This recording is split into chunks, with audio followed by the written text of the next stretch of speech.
Birds are in the sky. What makes a warrior is how they see challenges and adversity as opportunities. Warriors grow, prepare, and prevail through their crucibles.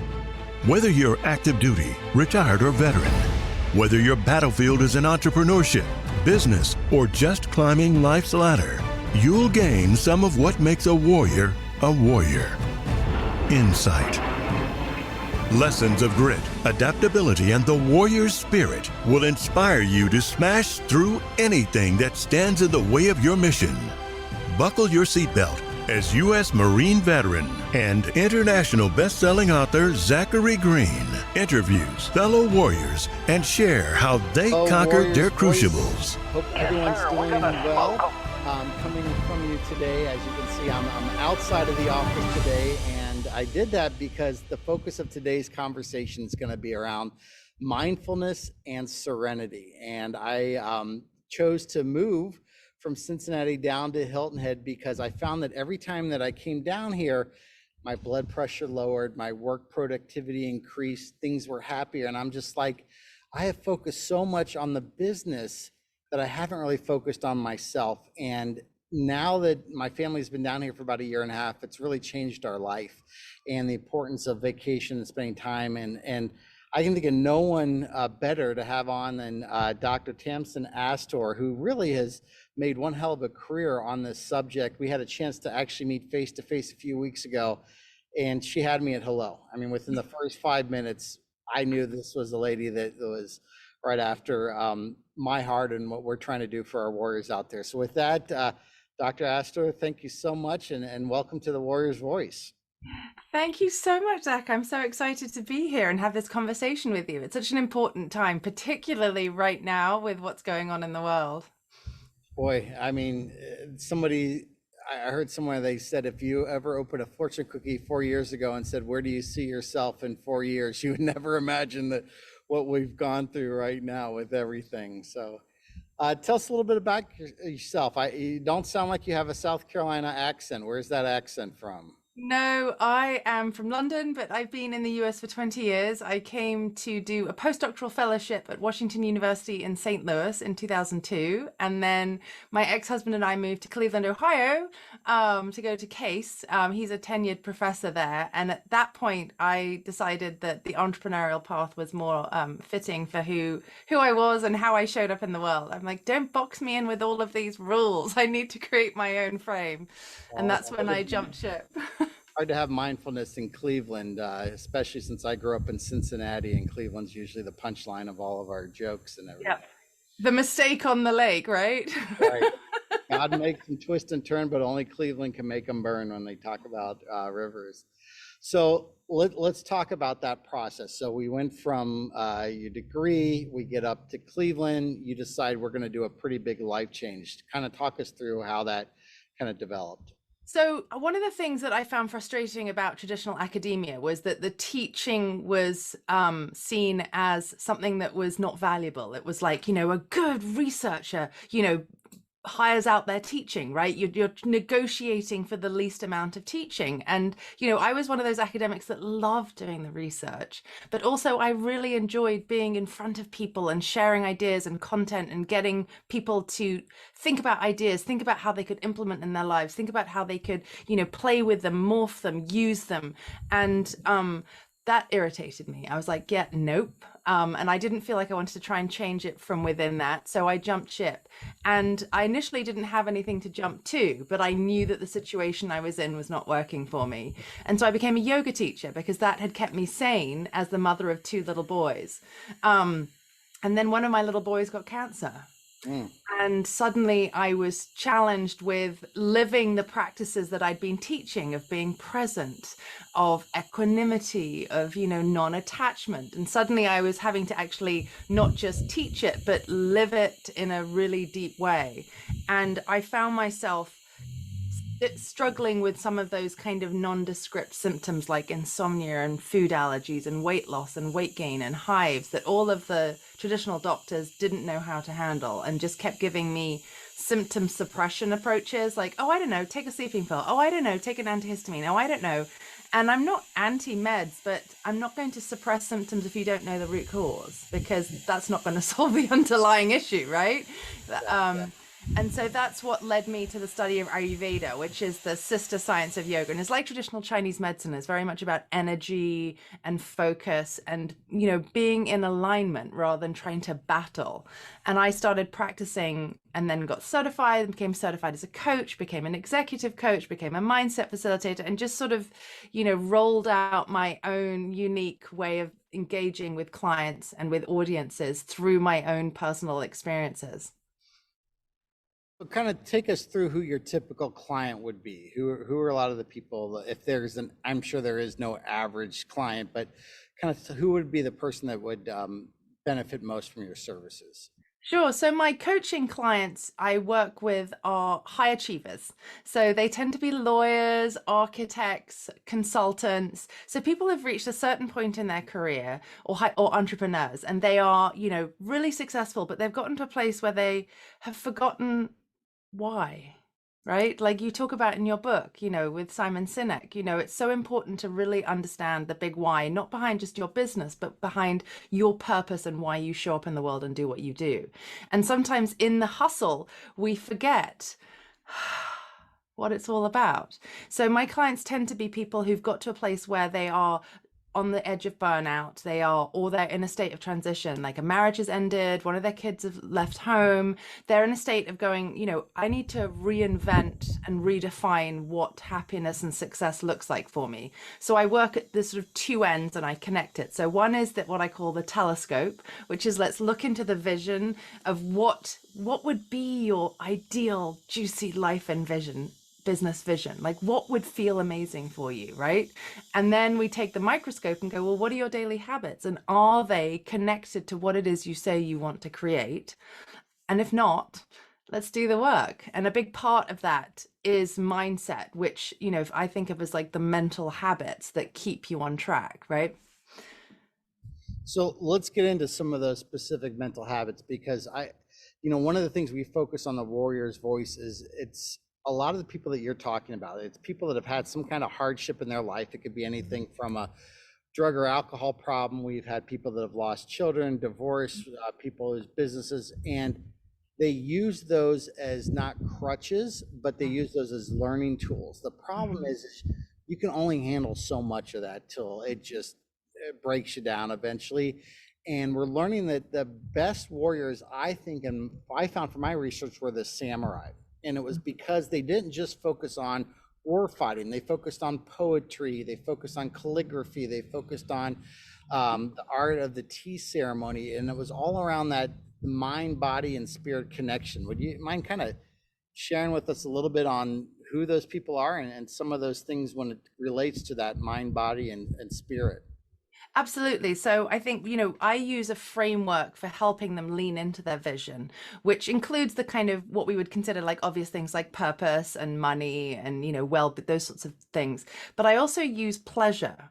Because the US particularly, I found moving from Europe, there is a real sort of focus on the sort of Protestant work ethic of I'm going to celebrate on when I'm on vacation, when I retire, and this country has very limited vacation times and day off. It's one of only two countries in the world that has no paid maternity leave. Suriname is the other country. So we don't have the structures in place for ending the day at 5 or 6, being with your family, doing your hobbies, taking time off. And with the advent of the extraordinary technology, which is allowing us to have this, fabulous conversation without being face to face, it has meant that people potentially can be on 100% of the time. So one of the things that I always, really push for my clients is to start with some key kind of mindfulness practices. One is meditation, which my Buddhist teacher, I've been a Buddhist for about a decade, said to me and described to me as making friends with yourself. When you're not filling your brain with everything from the outside world, what's going on in there? Where does it go? Does it go to the past? Does it go to the future? Does it go to the problems I haven't solved? Does it go to the I will be happy when? What happens when I'm still and I'm not filling my brain? So that's one thing that is so important. And then practices, as you described, that are have some kind of repetitive, soothing structure. So, walking, there's huge research out there on the power of walking for mental health and clarity and well-being, right? Vitamin N. I love, being in nature, right? So there's huge power around doing things that are soothing and repetitive, drawing. Einstein, when he would get stuck on a problem, would pick up his violin because it had that soothing forward motion, and then boom, the solution would come to him.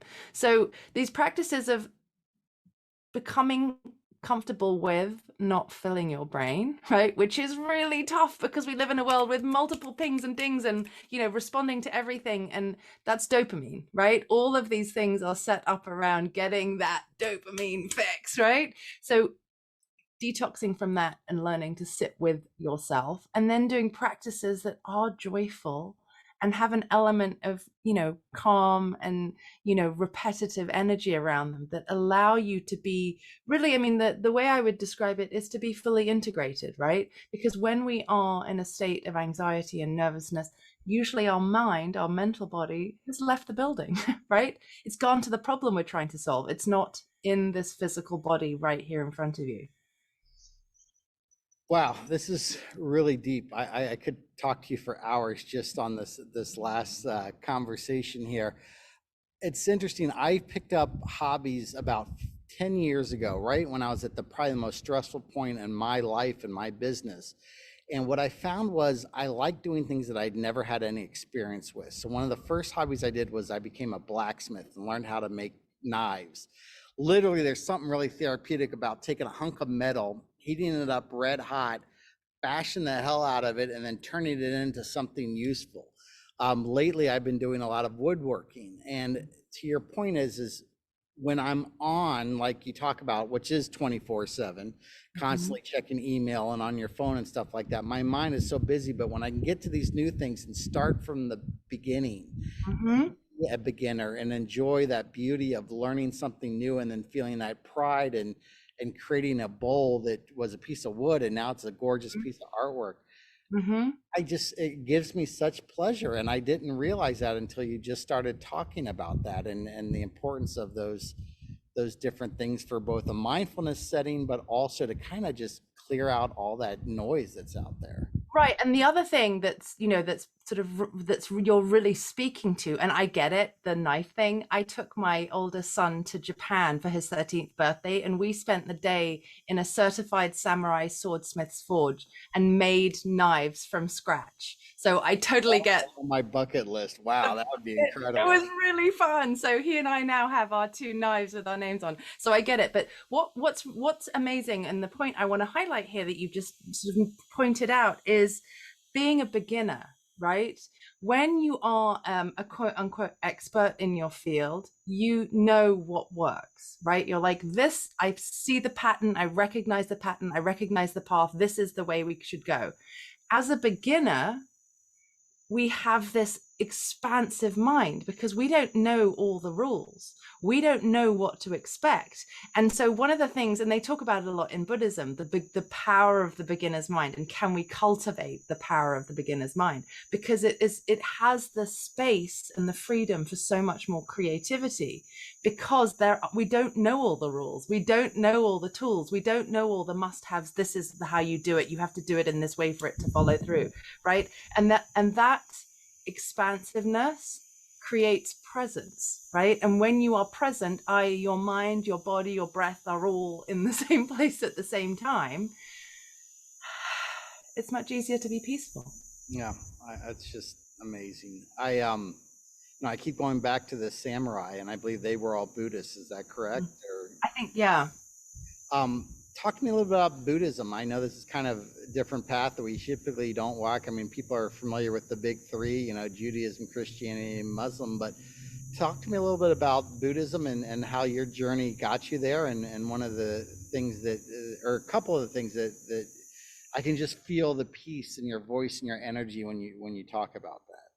So I came into Buddhism as it was one of the practices in my yoga teacher training. So yoga arose in countries where Hinduism or Buddhism were the prime sort of religion. So, yoga isn't religious, but it came out of those countries. And the one that I did was grounded in Buddhism. And the main focus that we were given, which really appealed to me, one was, how can I be helpful? And I thought, oh, this is a really interesting approach to a sort of religious framework. But what really led me down the path of more extensive study and ultimately, it's called taking refuge as a Buddhist, was that I was required to study my mind and my mental habits, right? So I would take my kids to the Episcopalian church down the road with my ex-husband so that they would understand some of the structures and get comfortable in a quote unquote conventional religious setting. But it used to bother me when I was, given ablution for my sins and I wasn't told to go, well, like, why did you do that? How could you avoid doing that again? What were the circumstances that led up to it? So what appealed to me about Buddhism was that it required me to look inside and think, why did I say that thing to that person? Why do I speak negatively to myself? Why do I not believe that I'm capable of this? Why do I, always have this reaction in this situation, right? So, in some ways, one of the things that I love about Buddhism is that it's a kind of ethical framework of thinking about how you show up, right? And the ultimate, piece of it that was really appealing to me was that I went to see the Dalai Lama when he came to Louisville, Kentucky in 2013, and he sat on stage, and on stage with him in this massive big auditorium, it's one of those ones where like you see concerts and bands and all of that. He had a scientist, he had a Catholic priest, he had a Hindu, he had a Muslim, he had all of the other religious people and science represented on the stage with him. And he said, there are 7 billion people on this planet. We're all trying to get to one place, right?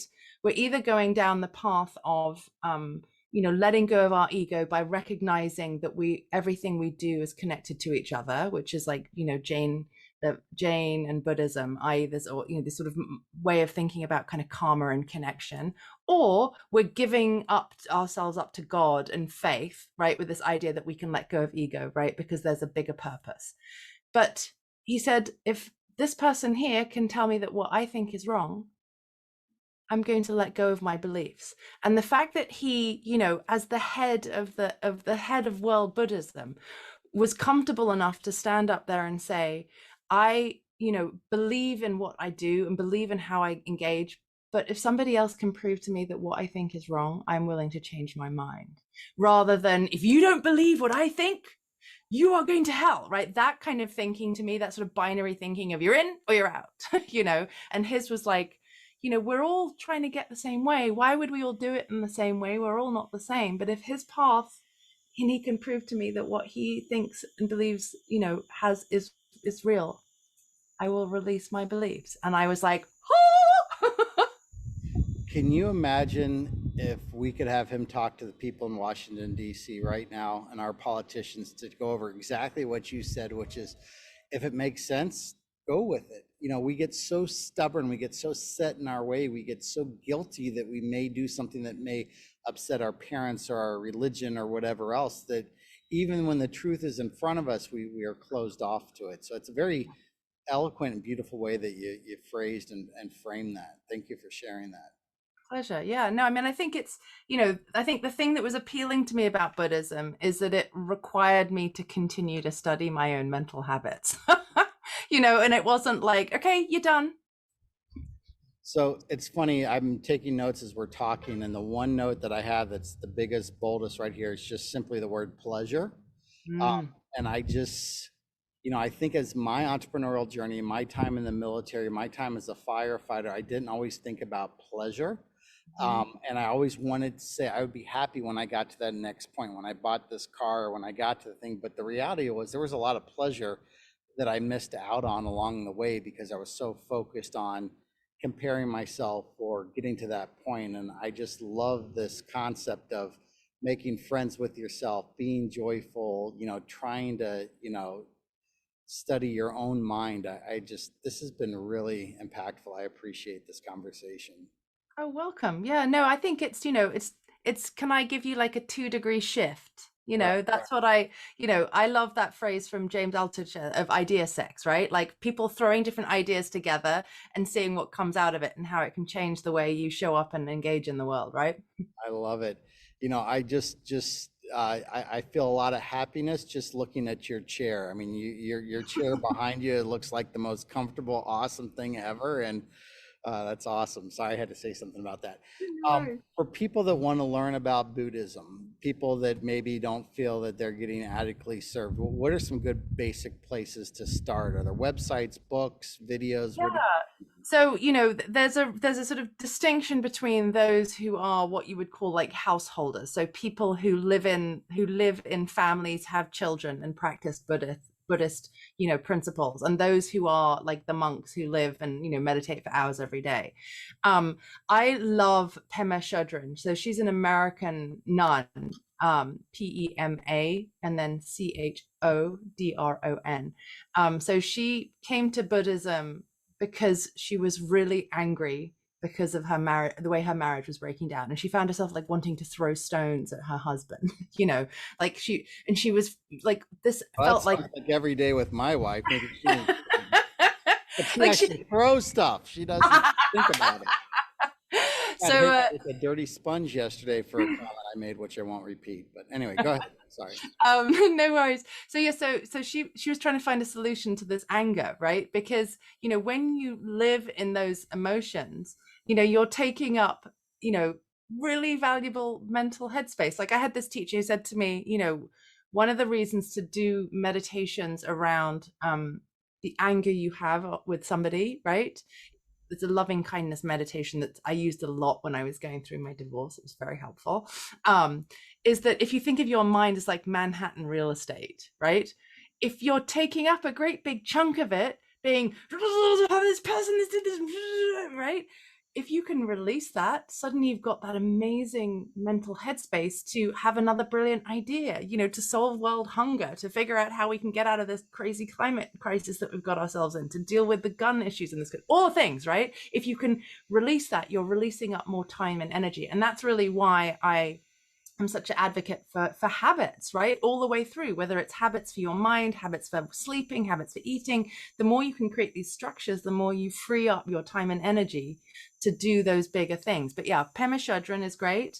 Another guy I love is Ethan Nichtern, Nichtern, and he wrote a book that's the Dharma of the Princess Bride. So he took the Princess Bride movie, which we all are familiar with, and uses it as a kind of lesson for how to understand relationships using Buddhist philosophy, which is really fun.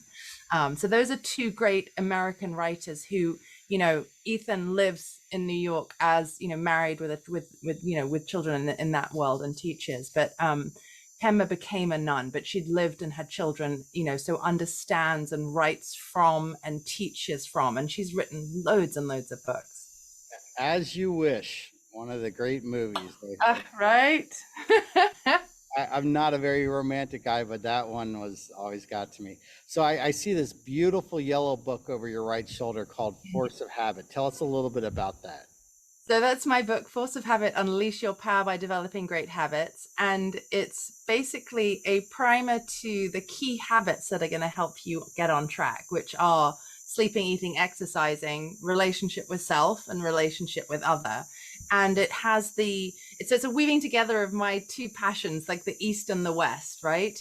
And at the back of it, there is a journal section and a recipe book, and at the end of each chapter is the kind of like, now what do you need to do? So you can read the whole book in about 90 minutes, but you can also just go, I really need to deal with my sleep. I'm just going to go straight to the sleep chapter, read the tips, and then, start to put that into action. Because, some of the times I find that with people, like they've got these big visions, or they know that they've got this big vision, but we have to articulate it. But none of this is going to work until you're sleeping well. None of this is going to work until you start moving your body every day and creating some regulation around your kind of basic core habits, the sleeping and the eating and the exercising, right? Yeah, I mean, you're so true. And that's one of the big areas I talk about, because in both the military and in entrepreneurship, you don't get to sleep sometimes at all. And right. It just starts a downward spiral. When we were taught to interrogate people in the infantry, we don't waterboard people, we don't torture people. That's in the movies. We have one concept, and it works absolutely brilliant when you're interrogating somebody. You just don't let them sleep. if I can keep you up for 30 something hours, you can't lie. You'll do anything we ask you to do. It's amazing the biological and neurological changes that can occur when you deprive people of sleep. And a lot of times we do that to ourselves. Right. And I was going to say new motherhood. I mean, hello, you know, Dealing with all the stress and the estrogen wacko balance and all that stuff. And then you throw the sleep onto it. Yeah, I can understand why my mom wanted to eat us, as she would always say. Now I understand why animals eat their young. She used to say that. Where can we get to that book if we're interested in purchasing it? You can find it on Amazon. Okay, great. Yeah. Amazon. And then if people want to learn more, because I know I want more than just the book, how can we learn more about this philosophy and kind of, I'm going to call it the religion of Tamsin instead of wisdom. You know, it's funny you say that. I've had like 4 clients say, you need to make me a wristband that says, what would Tamsin do? WWTD. Because I find myself in that moment going, what would Tamsin do? Oh, I know. So that's so funny you said that. So the best way would be to go to my website and then get on my email list, because I send out emails every week where I drop these kind of wisdom pieces. I also am on LinkedIn and Facebook, but my website is my name, Tamsin Astor, TAMSINASTOR. So find me on there, and then you can connect with me through the social media channels. But that's the best way to get, like, for me to get into your head a little bit, is to let me get into your inbox. Awesome. Well, I'm sorry to put you on the spot here. We end up every one of our sessions with a dedication to a warrior that's gone on in the past. Sometimes these are people that gave their life for others in battles. Sometimes they're just people that really made a difference on the earth. Is there anybody you'd like to dedicate this show to here as we wrap up? I think it would be my grandmother. My grandmother was born in England and was orphaned and became a nurse in World War II and drove ambulances during World War II, and then moved to Africa and lost her first 6 pregnancies in Africa, working with my grandfather, who was sent out there as a spy during World War II. And they lived there for 25 years, and my mother was born there. But they had very, like, often she was the only white woman. So she experienced what it was like to be a minority, and you know, had 28 operations on her stomach, pernicious anemia, you name it. She was in an iron lung. Every physical thing that you could imagine would happen to her, you know, happened. And when she would go to doctors would say to her, how are you alive? And they would look at it like, how are you still living? And she'd go, love, the power of love. So, you know, leaning into this idea of mind and body and the way they work together. She was somebody who was a huge part of my life, and she died when I was pregnant with my first child. Like, she held my stomach, she knew he was a boy, and she died a couple of days later. And she is somebody who, you know, through all of the pain that came her way, she was able to always transmute it into service towards others and love. Oh, that's absolutely beautiful. Thank you so much for sharing that. I think that's just great, and you truly are living her legacy, not just with your voice, but also with your actions there. So thank you so much. And I look forward to having you on the show again here in the near future. Thank you so much. Thank you for listening to The Warrior's Voice.